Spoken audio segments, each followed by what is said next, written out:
Hello and welcome to the TMZ podcast. I'm Charlie Cotton, and joining me on the podcast today is our legal Lothario, Derek Kaufman. Oh man, that name is sticky, huh? You are committed to calling me the legal Lothario, even though I'm just like an old husk. Well, every time you bat your eyelids at me, I'm like, this guy got it going on. On a Monday morning, got a new pep in your step. We got a big one today, actually. I usually say that and I'm joking, but I mean it this time. Kanye is being sued again by people who thought that he was racist, that there was sexually explicit stuff on emails. This is just the latest lawsuit to come for the mogul. Yeah. Every time he does something a little weird publicly, there's a news story, and then I just wait. I'm like, someone's going to draft a lawsuit over this. And sure enough. Keeps happening. Kylie Jenner and Timothee Chalamet have been spotted out together for the first time in 5 months. People were speculating that they're broken up or they're pregnant. Well, I guess neither. They went to a movie in Hollywood together. We're going to talk about Kevin Costner because his movie Horizon, it might be the floppy flop of the year. This might be it for Kevin. This was a disaster. So we'll see what this means for his career.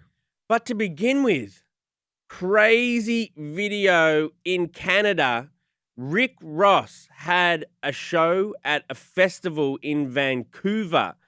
And when he was done, Not Like Us started playing. He obviously planned, the Kendrick hit to play in Drake's sort of, I think he's from Toronto, but his home country. That's right. That's Drake turf, man. You're in Canada. That's what matters. And so when Rick and his crew were leaving the stage, 15 men, 15 formed a wall so that Rick and his crew couldn't get out, and then a melee happened. Yeah, I mean, this is wild, right? Wild. But I had this speculation a long time ago when we heard it was like a listening party in LA where they were playing Not Like Us, and it looked like Kendrick Lamar was on top of the world, that everyone just loved Kendrick. And I said, well, what would this look like in Canada? Well, now we have it, right? Because if you play that song, which is fighting words, it's like the hit 'em up of this era, you might run into some trouble. And we think Drake is lame, Drake is done, and you and I have been saying this for years. There's something about him that's just like corny, and has always been corny, and now everyone has sort of circled to that. He still has enormous popularity, and I think something has to do with that. Even though he's from a different part of Canada, if you're on his turf in his country and you play Not Like Us, you're gonna meet some Drake fans. Right? Canadians brawl like that? I thought that was supposed to be polite and like, oh, can you please turn it down? Hey, turn it down, turn it down just a little bit. Well, Rick Ross famously hates Drake.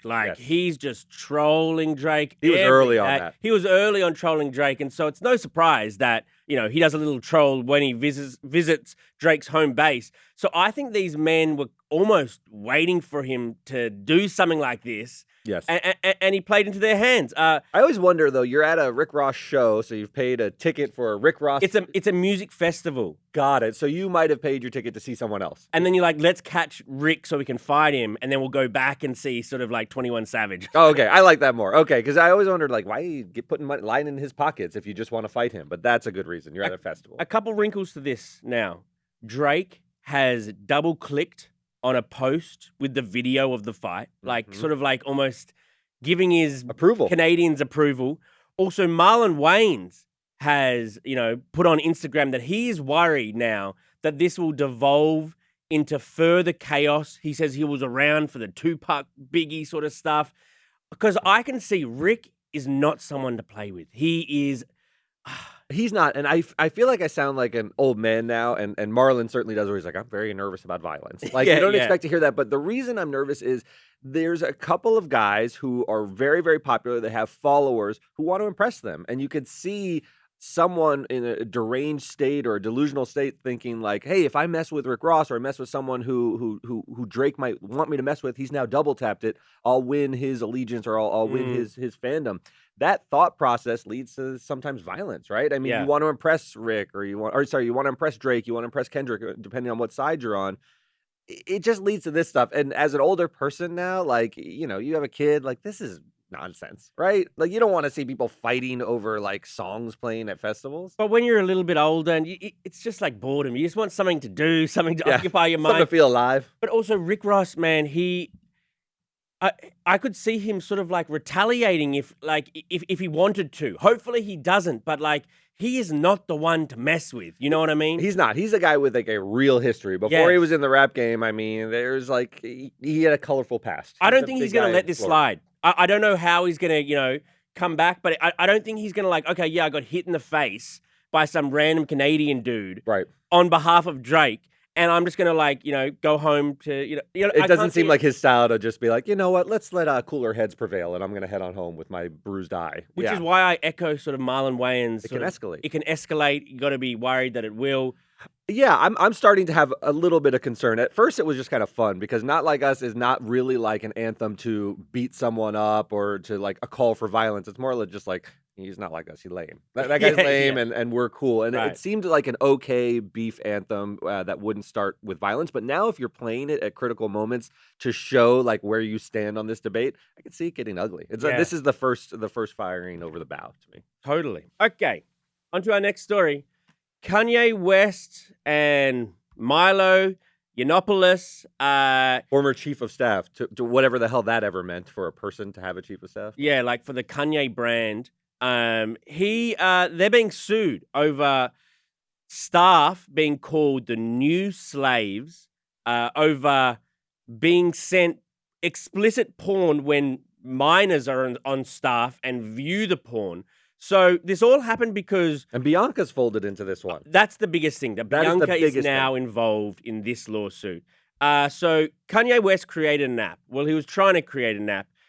It's called Yeezy Vision. He wanted to like have some competitor to Spotify and Apple Music and that sort of stuff. So he hired this team to make this app for them. They had to work really long hours. They worked late. They had to sign NDAs. It was hard working conditions, Yeah, right? according to their lawsuit. According to their lawsuit. And Milo was overseeing all of this. He sent sort of blackface emojis to black staff members, called them slaves or new slaves. Well, this was all happening. And then Kanye had the bright idea that he wanted to start Yeezy porn now. And we covered that. When he had that bright idea, we were like, oh, there's a news story now. Now Yeezy wants to get into porn. Here's the behind the scenes according to the people who are working on these things. Correct. So this same group of people were now working on both apps. So where Bianca gets involved is she sent a link with lots of hardcore porn on it to this team. And the team didn't involve minors as young as 14 who were helping. I don't know if they were summer interns, or I don't know why 14-year-olds have this job where they're working on an app. But apparently they were there. They viewed the porn. So that's illegal. And yeah, this is awful. But it's the Bianca piece that is blowing my mind because she's so silent most of the time. She wears obviously the outlandish outfits, and that's become her hallmark. But everyone is wondering, like, what does she think of Kanye? We've commented a lot on, does she calm him down? Does he go through periods where he's a little bit less controversial and they seem to be in a happy place, and he talks about loving his wife? Sometimes you'll get an interview and he'll be like, I just love my wife. I'm so proud of her that I want to show her off to the world. So people wondered, is she in on all this, or is she just sort of sitting back and maybe furthering her own career? According to this lawsuit, she's an active participant in some of the antics, right? And so she's being dragged in. I don't think she's sued. She's not like a defendant, but she's being alleged to have sort of sent these things along and sort of playing along with some of these antics.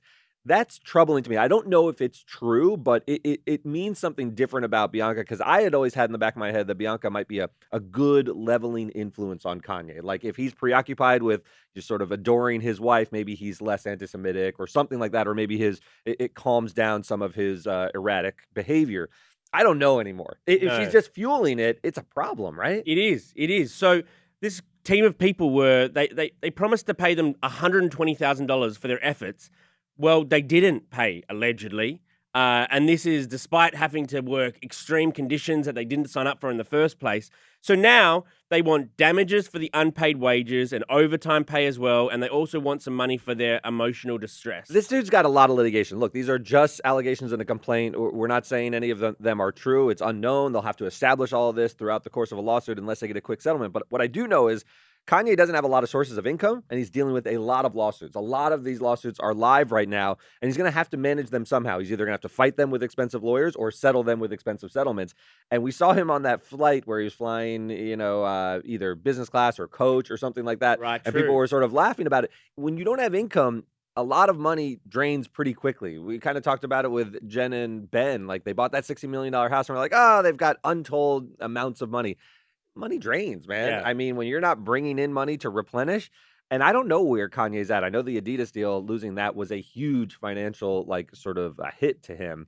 And now I wonder just like the volume of lawsuits, man. Can you imagine just dealing with like a new massive piece of litigation all the time and getting served? Right, because his former, employee just sued him for like sexual assault. Like he's embattled, man. He's embattled right now. Just watch this space with Kanye. My God. Yeah, we'll have to see. The music is still good though. You love the music's all right. No, yeah. the music's fine.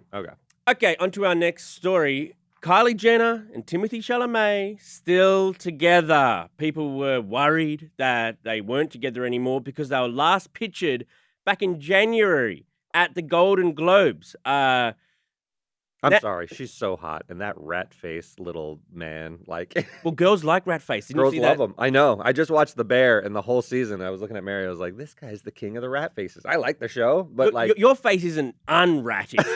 No, but like with all due respect, if your face all draws towards a point, and I've got a prominent nose, we'll say, there's a rat-like quality. Mary says I have rat teeth too. She's like, I'm surprised you don't gnaw through the like cables and stuff. Oh, you guys are. But it is. I just get very jealous of this kid because he is sort of slight, and Kylie Jenner is such a bombshell. Right. Well, this kid's playing Bob Dylan. So picture Bob Dylan. And they haven't. I don't know why they haven't been seen together in so long. Like maybe he's filming the Bob Dylan thing, but they chose to go out to the movies at like the center of Hollywood, the heart of Hollywood, TCL Chinese Theater.